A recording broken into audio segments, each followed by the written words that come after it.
नमस्कार दोस्तों, मैं सुजीत पांडे आप सभी का बहुत बहुत स्वागत करता हूं ऑल एग्जाम गाइड गुरु 2.0 पर। दोस्तों, साइंस के क्वेश्चन लेकर आया हूं। बहुत ही शानदार साइंस के क्वेश्चन एग्जाम में आए हुए हैं और एक से बढ़कर एक क्वेश्चन है। कुछ कुछ बहुत टफ भी हैं, आपको दिखा देता हूं। जैसे ये पहला क्वेश्चन देख लीजिए, इसके बाद ये देखिए विद्युत चालकता की यूनिट क्या है। तीसरे में टेस्ला किसकी यूनिट है, ठीक है। प्रतिरोध आपका रेजिस्टेंस कैसे बढ़ जाएगा। ऐसे बहुत शानदार शानदार क्वेश्चन है पूरे साइंस के, ठीक है। एक एक करके देखेंगे पूरे क्वेश्चन, ठीक है। तो तैयार रहिए और कोशिश करिएगा कि पूरे में से कम आपके 50-60% क्वेश्चन सही जाए, है ना। अच्छे क्वेश्चन है, ज़रूर लास्ट तक जरूर देखिएगा। इससे पहले बता दूं, अनअकैडमी पर मेरी क्लास है अभी। तो अनअकैडमी पर मेरी क्लास है, स्पेशल रेलवे क्लास है, ठीक है। रेलवे फ्री, बिल्कुल बिल्कुल फ्री क्लासेस लगती हैं, रोज़ लगती हैं, ठीक है। आप में से कई लोग पढ़ते हैं, कुछ लोग नहीं आ पाते, तो उनके लिए भी बोल रहा हूँ कि वो भी आए, ज्वाइन करें, आपको अच्छा लगेगा। वहाँ पर बहुत सारे बेनिफिट होते हैं, पोल वगैरह रहता है। आपको मेरा कोड यूज़ करना है, जो भी पहली बार जा रहे हैं, SP2021, ठीक है। मेरी बैक टू बैक क्लास है 12 बजे, 3 बजे और 6 बजे। तीनों क्लास के लिंक मैं आपको डिस्क्रिप्शन में दे दूंगा। डायरेक्ट डिस्क्रिप्शन से क्लिक करके, जिसके पास अनअकैडमी ऐप है, सीधे डिस्क्रिप्शन से क्लिक करिएगा लिंक और सीधे पहुंच जाओगे। और जिसके पास नहीं है तो उसको क्या करना है, प्ले स्टोर से एप्लीकेशन डाउनलोड कर लेना, मोबाइल नंबर डाल के रजिस्टर कर लेना। उसके बाद यहाँ पर आना, वापस लिंक पर क्लिक करना जो नीचे लिंक दी हुई है, ठीक है। उसके बाद आपसे कोड पूछेगा, तो मेरा कोड SP2021 बिल्कुल याद रखना। सुजीत पांडे मेरा नाम है और 2021 चल रहा है, SP2021। इस कोड को डालकर जुड़ जाइएगा। मिलते हैं आपसे अनअकैडमी पर। चलिए स्टार्ट करते हैं ये वाला टेस्ट। ये रहा आपका पहला क्वेश्चन।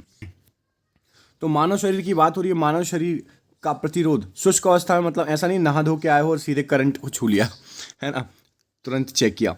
शुष्क अवस्था में जैसे अपन नॉर्मल रहते हैं, उस अवस्था में कितना होता है। तो यहाँ पर आपका सही आंसर हो जाएगा 10 के ऊपर 3 की घात ओम। प्रतिरोध है, प्रतिरोध मतलब रेजिस्टेंस, जो कि ओम में मापा जाता है, ये आपको पता होना चाहिए, ठीक है। यूनिट है प्रतिरोध की, रेजिस्टेंस की ओम। एक क्वेश्चन के साथ एक क्वेश्चन फ्री करा दिया आपका। न्यूटन नियम की परिभाषा, माफ कीजिएगा, लो आंसर ही बता दिया सीधे। गुरुत्वाकर्षण नियम की परिभाषा किसने दी थी।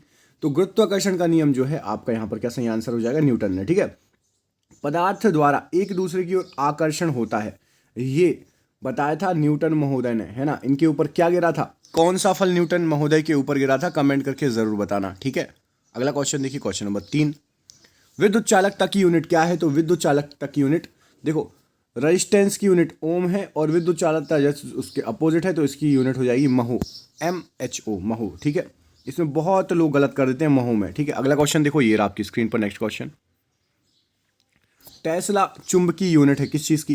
तो टेस्ला आपकी चुंबकीय यूनिट है प्रेरण की, ऑप्शन नंबर ए, प्रेरण की चुंबकीय यूनिट है टेस्ला, याद रखना। अच्छा क्वेश्चन है, कई बार एग्जाम में पूछा गया है। चालक का प्रतिरोध किससे बढ़ जाता है। तो चालक का प्रतिरोध आपका ऑप्शन नंबर डी, लंबाई में वृद्धि करोगे तो भी बढ़ जाएगा, तापमान में वृद्धि करोगे तो भी बढ़ जाएगा, अनुप्रस्थ काट के क्षेत्रफल में कमी करोगे, मतलब तार को लंबा कर दो। जैसे ये कोई तार है, ठीक है, इसको आप लंबा कर दो, पतला कर दो और इसका टेम्परेचर बढ़ा दो, तो आपका प्रतिरोध बढ़ जाएगा, रेजिस्टेंस बढ़ जाएगा। क्लियर। अगला क्वेश्चन देखो, विद्युत का बल्ब निम्नलिखित में से किससे अर्धित या फिर रेटेड रहता है। रेटिंग किस में रहती है। तो विद्युत के बल्ब की आपकी जो रेटिंग रहती है वो रहती है आपके ऑप्शन नंबर बी, शक्ति, है ना, बिजली की शक्ति और उसका वोल्ट, कितने वाट का बल्ब है ना, और उसकी शक्ति, पावर कितनी है, ठीक, क्लियर है। अगला क्वेश्चन देखो, अगला क्वेश्चन ये रहा आपकी स्क्रीन पर। रासायनिक ऊर्जा का विद्युत ऊर्जा में रूपांतरण क्या कहलाता है। तो रासायनिक ऊर्जा का विद्युत ऊर्जा में जो है रूपांतरण होता है बैटरी से। बैटरी में क्या होता है, केमिकल लोचा होता है और आपको इन टर्मिनल पर आप तार लगाओगे तो आपको करंट मिल जाएगा। केमिकल लोचा होके, मतलब रासायनिक ऊर्जा का परिवर्तन विद्युत ऊर्जा में होता है, ठीक है। एनोड कैथोड होते हैं, याद है सबको। कुछ पदार्थ का अति निम्न तापमान पर विद्युत प्रतिरोध पूर्णतः समाप्त हो जाता है। भैया ऐसा उन पदार्थों में क्या रहता है, कौन सा जादू रहता है, वो कौन से पदार्थ होते हैं। तो यहाँ पर सही आंसर हो जाएगा, वो होते हैं आपके अतिचालक। अतिचालक मतलब कमेंट करके बताना, किसी को पता है अतिचालक का मतलब, ठीक है। अगला क्वेश्चन देखो, ये रहा आपकी स्क्रीन पर। इंग्लिश में अतिचालक को क्या बोलेंगे, कई लोगों को हिंदी में दिक्कत होती है ना।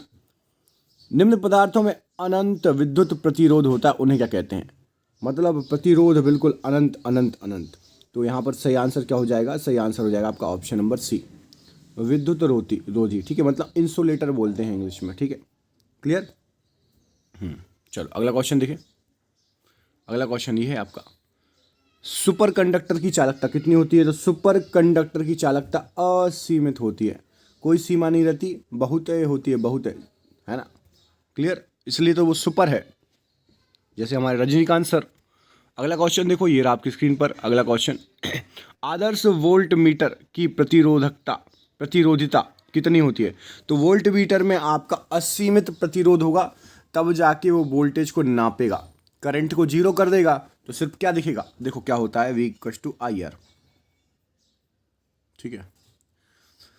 अब यदि आपको वोल्टेज को नापना है तो आप इसको इतना बढ़ा दो, इतना बढ़ा दो, इतना बढ़ा दो, इतना बढ़ा दो कि ये आपका कोई वैल्यू ना रहे इसकी, है ना, तो आपका वोल्टेज निकल के आ जाएगा, ठीक है, क्लियर। अगला क्वेश्चन, चुंबक रक्षक किसके टुकड़े हैं? तो यहाँ पर सही आंसर हो जाएगा चुंबक रक्षक आपके नर्म लोहे का, है ना, नॉर्मल जो नर्म लोहे रहते हैं उसी के टुकड़े होते हैं। AC को DC में रूपांतरित करने के लिए क्या प्रयुक्त किया जाता है? तो इसको हिंदी में बोलते हैं आपका दृष्टिकारी, और इंग्लिश में बोलते हैं रेक्टिफायर, ठीक है, रेक्टिफायर सुना होगा ना, रेक्टिफायर। देखो भैया, साइंस के बड़े टफ नाम रहते हैं हिंदी में, है ना, रेक्टिफायर। अगला क्वेश्चन देखो, ये रहा आपका अगला क्वेश्चन। गेट वेट पता है, नॉट गेट किसके द्वारा क्रियान्वित होता है? ये थोड़ा टफ क्वेश्चन है, हर किसी को पता नहीं होगा, थोड़ा इंटरनल क्वेश्चन है।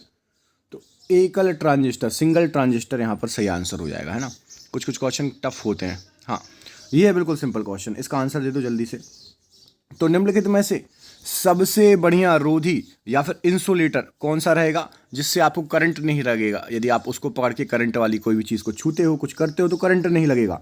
तो यहाँ पर सबसे बढ़िया जो ऑप्शन दिए हैं इसके हिसाब से आपका सबसे बढ़िया है कांच, ठीक है, कांच। लकड़ी में पानी से गीला हो सकता है, कपड़ा भी हो सकता है, कागज भी हो सकता है, कांच बहुत बढ़िया है, कांच यूज़ भी होता है कई जगह इंसुलेटर के रूप में, ठीक है, याद रखना। अगला क्वेश्चन देखो, जो ठोस उच्च ताप पर विद्युत का वहन करते हैं परंतु निम्न ताप पर वे नहीं करते, तो क्या कहलाते हैं? तो भैया वो तो मूढ़ी आदमी हो गए, अर्धचालक हो गए, जब मन किया तो कर देंगे, जब मन किया तो नहीं करेंगे, तो उसको आधा चालक कहेंगे, ठीक है, अर्धचालक, क्लियर है। अगला क्वेश्चन देखें, ये रहा आपका अगला क्वेश्चन। निम्न में से कौन सा विद्युत का चालक है? किस में से निकल के विद्युत चली जाएगी आराम से? तो यहाँ सही आंसर हो जाएगा आपका, बिल्कुल सही आंसर हो जाएगा आपका लवण जल। जो आपका लवण जल होता है इसमें बहुत सारी इम्प्योरिटीज रहती हैं तो विद्युत का चालक हो जाती हैं, याद रखना, क्लियर, समझ में आ गया। अगला क्वेश्चन देखो, आज का अंतिम क्वेश्चन, ये रहा आपकी स्क्रीन पर। निम्न में से क्या सोपानी परिमाण है? सोपानी परिमाण, और ये रहा इसका आंसर, ये है आपका स्थिर विद्युत बल, स्थिर विद्युत विभव, ऑप्शन नंबर डी यहाँ पर सोपानी परिमाण हो जाएगा। इसका मतलब ये है कि भैया अदिश राशि है, सदस्य नहीं है, है ना, परिमाण की आवश्यकता नहीं है, अदिश राशि है, क्लियर, जिसकी दिशा नहीं होती। उदाहरण के लिए ताप, चाल, आयतन, क्षेत्रफल, द्रव्यमान, आवेश और ये विद्युत विभव, ये सब अदिश राशि कहलाती है। वीडियो कैसा लगा, लास्ट तक किस किसने देखा ज़रूर कमेंट करके बताना। वीडियो अच्छा लगा तो बताना, आगे भी ऐसे वीडियो चाहिए क्या तो ज़रूर बताना। मिलता हूँ मैं आपसे अगले वीडियो में, तब तक के लिए अपने ख्याल रखिए, बहुत बहुत धन्यवाद दोस्तों।